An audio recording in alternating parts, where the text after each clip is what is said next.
The Auburn Tigers raid the Pavilion at Ole Miss to take on the Rebels in some men's hoop action. We're going to cross over with Zac Blackerby and Locked On Auburn and tell you all about it.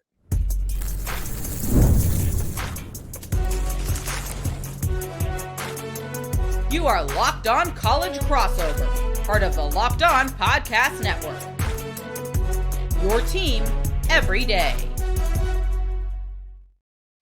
Welcome to the Locked On Ole Miss podcast and the Locked On Auburn podcast. We are crossing over in anticipation of Tuesday night's game between the Ole Miss Rebels and the Auburn Tigers. And Zac, I've been a little bit busy with football over the last couple of months, so I'm kind of getting a crash course in what's going on. Is Auburn still the toast of college basketball?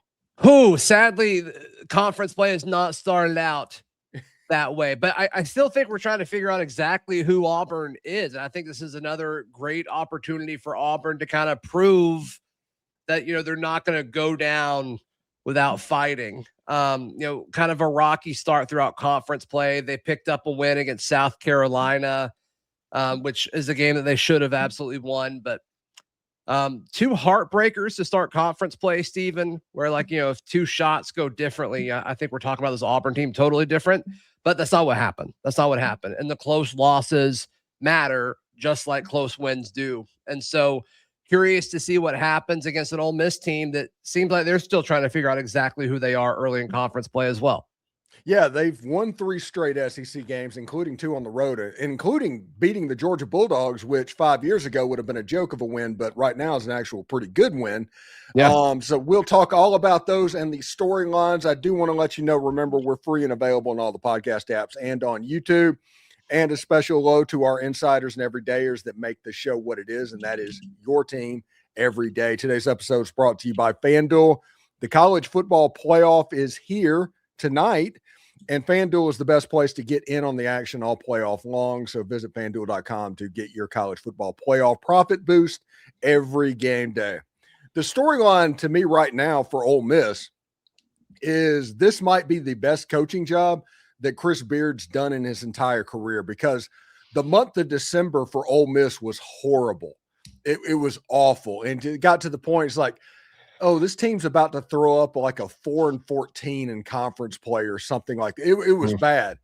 Man. First 2 SEC games were rough, and then all of a sudden there was a win over the Missouri Tigers. Then you go and get the last second win over the Georgia Bulldogs on the road, and then you take down Mississippi State at home. And I get that Mississippi State isn't the best team, but tradition and historically, Ole Miss doesn't win in Starkville. So that is the table setter for this game, because listen, I had a conversation in the offseason with Chris Beard, and he talked about wanting to make the Pavilion look like the jungle, what was going on down at Auburn a year ago. He wanted to try and create that. Auburn is the standard, I think, in his eyes of what he needs to get past. So I think this is going to be a pretty big ball game for Chris Beard and the Ole Miss Rebels. Yeah, for the last half decade, Auburn basketball has been the standard in the SEC. Obviously, what Bruce Pearl did, multiple Final Four runs, multiple conference championships, both with the tournament as well as regular season. It has been the standard for college basketball.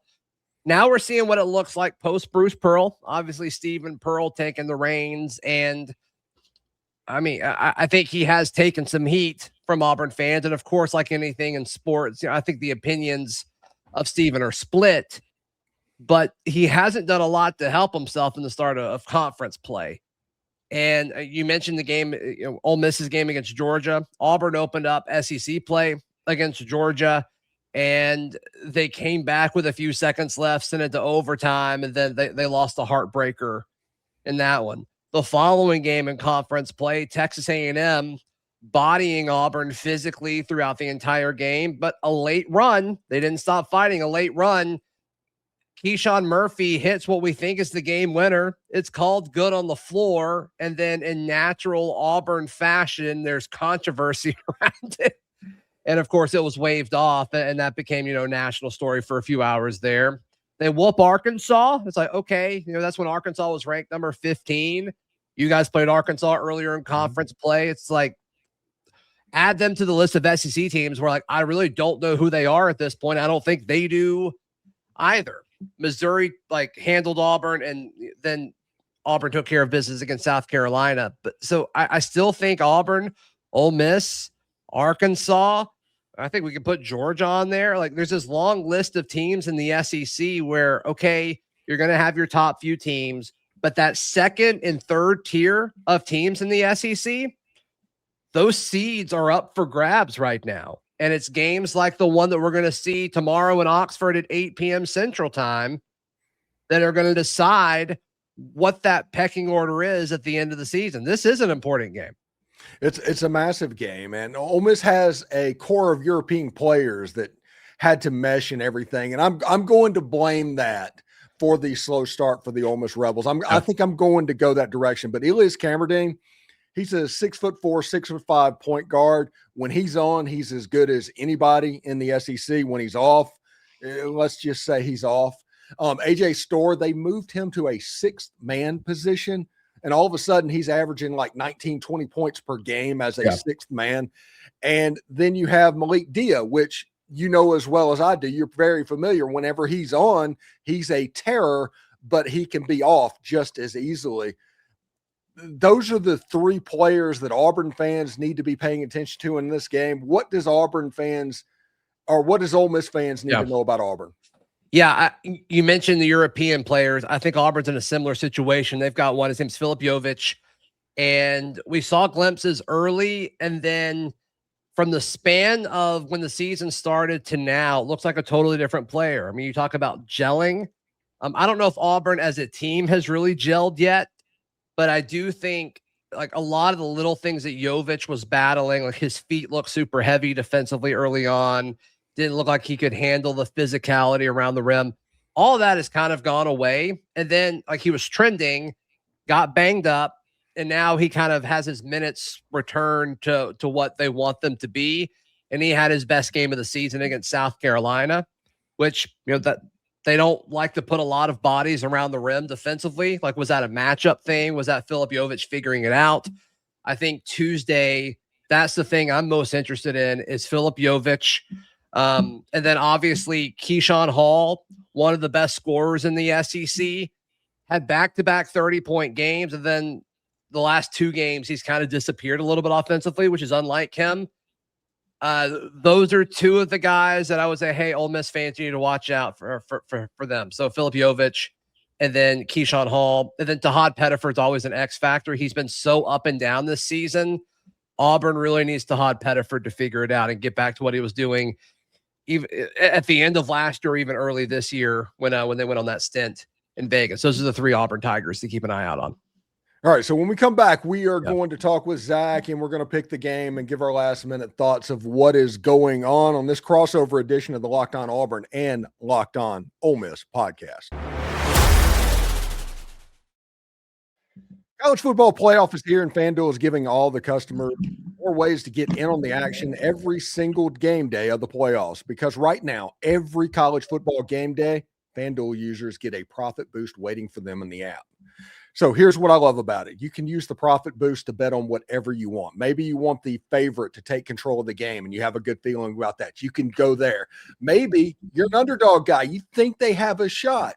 Maybe you're going to take that information and everything and build a parlay on different things within the game. You can do all of that in FanDuel. Then you apply that profit boost and go after even bigger winnings. And when you win, FanDuel pays out instantly, which is perfect for playoff football. FanDuel is the place to get in on all the action all playoff long. So visit FanDuel.com to get your college football playoff profit boost every single day. Hey, do us a favor, like, subscribe, and comment on this video. Subscribe to the podcast on whichever audio podcast you're listening to. Give it a 5-star review. It costs nothing, keeps all of this free. So thank you very much for making Locked On Ole Miss your first listen of the day, and thank you for making Locked On Auburn your first listen of the day. And thank you for making Locked On the #1 sports podcast network in the world, maybe the country. A lot of number ones. A lot of number ones. Yes. You already live your team every day, so now take it up a level and go ad free. Join the Everydayer Club and get Locked On Ole Miss or Locked On Auburn with no interruptions, members only Discord access, and more. All for just $5 a month or $50 per year. Go to lockedonolemiss.supercast.com or lockedonauburn.supercast.com or check the link down in the show notes below to learn more. All right, so Zach, this game for me, it comes down to the fact that they're clicking. I think Ole Miss has potentially one of the best freshmen in the country, and he has been the game winner in the Georgia game and the Mississippi State game. Patton Pinkins has really come on to where he's getting real minutes now, and he's just making shots. And last year, you hoped to beat Auburn. Whenever you played Auburn, you thought you had a chance to do it, especially in the Pavilion or that game in Nashville. You thought maybe, hopefully, we can get it done. I think Ole Miss thinks they can win this game.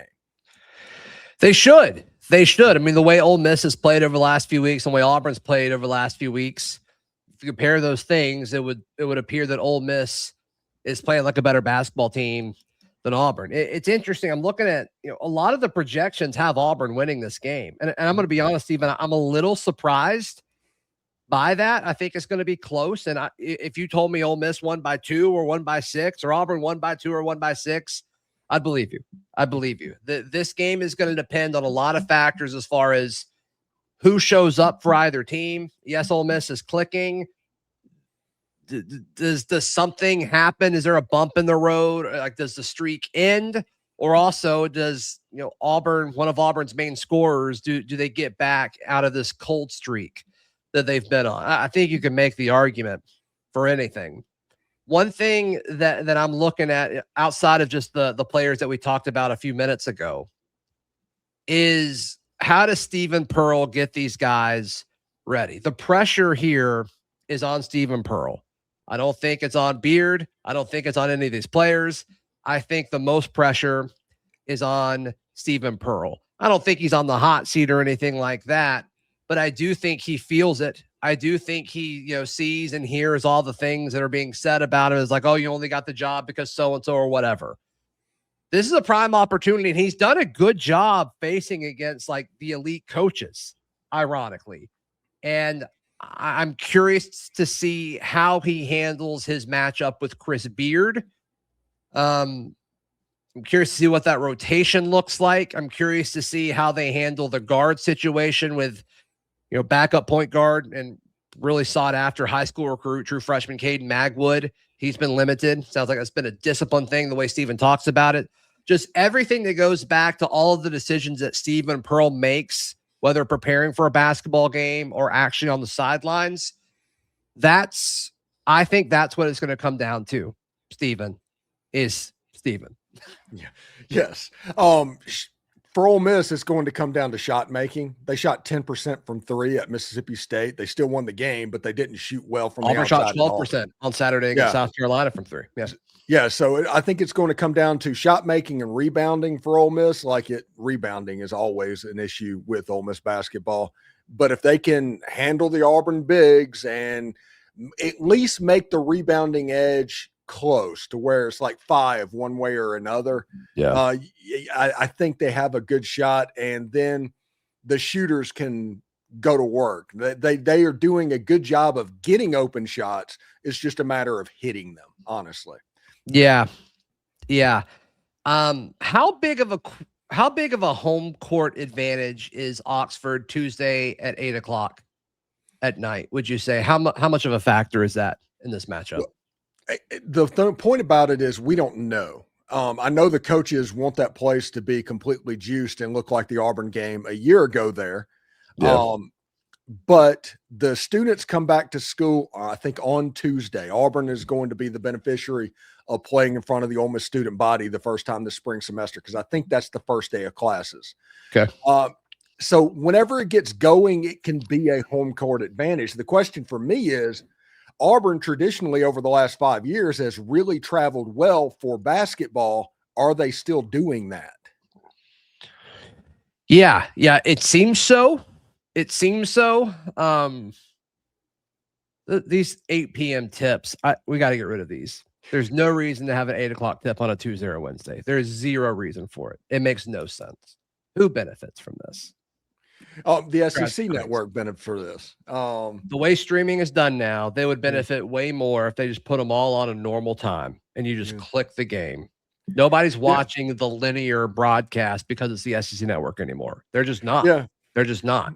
But they still like it. This way we can have somebody at 6 and then the one at 8, and we can have 2 games on a night. And but you're absolutely right. Yeah, and the first 6 minutes of it will be on ESPN News because they still just refuse to change how the 8 p.m. weeknight tips. They drive me crazy, Stephen. It makes me so mad, especially when they put good teams or interesting matchups there. It makes no sense. No sense at all. And can we just get rid of ESPN News? They quit doing ESPN News like 10 years ago, like True News, to where it looked like CNN with the blotter and all that. That went away. Now it's they need to rebrand ESPN News to like ESPN Start, because that's the only thing people watch on there is the start of a game. Beginnings of the game scheduled correctly. I like that. I like that a lot. Yeah.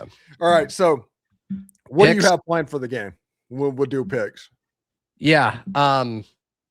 Of course, we'll go live right after on Locked On Auburn, so be sure to check that out.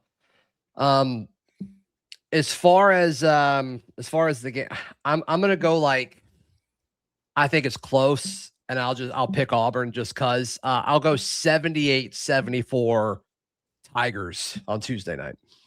Yes. Against Mississippi State was the first game I think in all season for Ole Miss that they won and scored less than 70 points. Yeah. So I think 70 might be the magic number for this game, potentially. I think Ole Miss wins the game. Home field kind of takes the cake. The contributor on the show, Tim Thomas, always talks about games at home is worth about 10 points in basketball. He considers home court advantage to be a big thing. I think Ole Miss wins the game by 5 points. Let's go 73-68. Okay. Yeah, we're in the same ballpark there. Yeah, and we'll just see which player steps up. I mean, I think Keshawn Hall is due. I think the Hod Pettiford is certainly due. We'll see if any of those guys step up for Auburn. Steven, if Auburn folks want more of you and more Ole Miss content, where can they go? You can go to Locked On Ole Miss, or you can follow me wherever you get your podcast. We try to have a good time. We try to have fun. And every now and then we try to kick an anthill. And that is a lot of fun as well. So, yeah.